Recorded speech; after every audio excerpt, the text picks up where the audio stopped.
All sorts of topics are covered in our short daily podcasts, Get a Better Broadcast podcast and Voice Over Voice. Been going for a couple of years now, every single day, including public holidays, Christmas, Easter, New Year, weekends as well, here every day. That means there's such a terrific archive for you to go back and listen to as we've worked our way through from the lungs, through the larynx to the lips, with all sorts of help, how to write right so you read right, helping you deal with mic fright, helping you read out loud confidently, convincingly and conversationally. Everything you need to know to Get a Better Broadcast podcast and Voice Over Voice.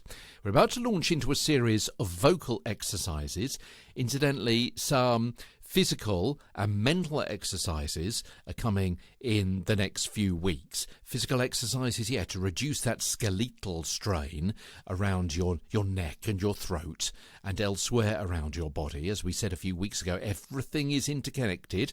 A little bit like that song about your knee bone connected to the thigh bone and all of that. Your voice depends on not only the sounds you make actually out of your voice box and your resonators in your head and in your throat, but also your muscles further around your body, how your bones are sitting, and also how you are thinking and how you are feeling as well.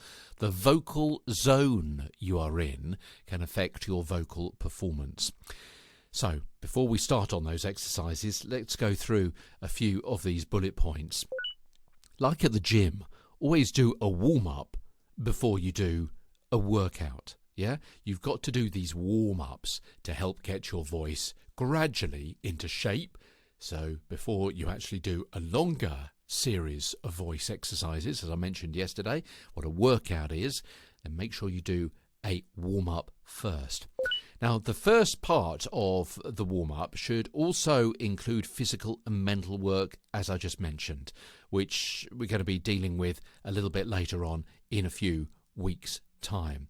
So it doesn't matter if you just do the vocal ones by yourself, because obviously that's how we've got to at this particular stage. Don't want you to save off doing those before you get the physical and mental workouts too. We'll be coming to those, as I say, in several weeks' time. And then when you've got those, you can build them all together.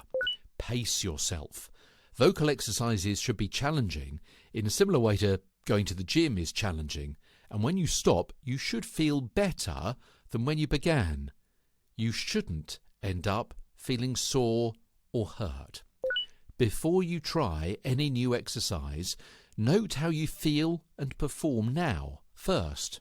And then, during the technique, monitor what's happening, your feelings and your performance.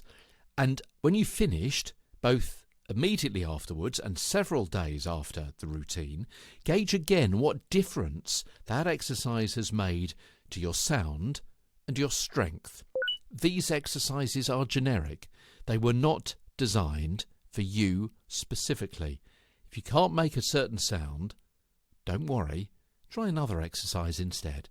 And if you feel dizzy, something hurts, or doesn't feel right, stop and seek professional help.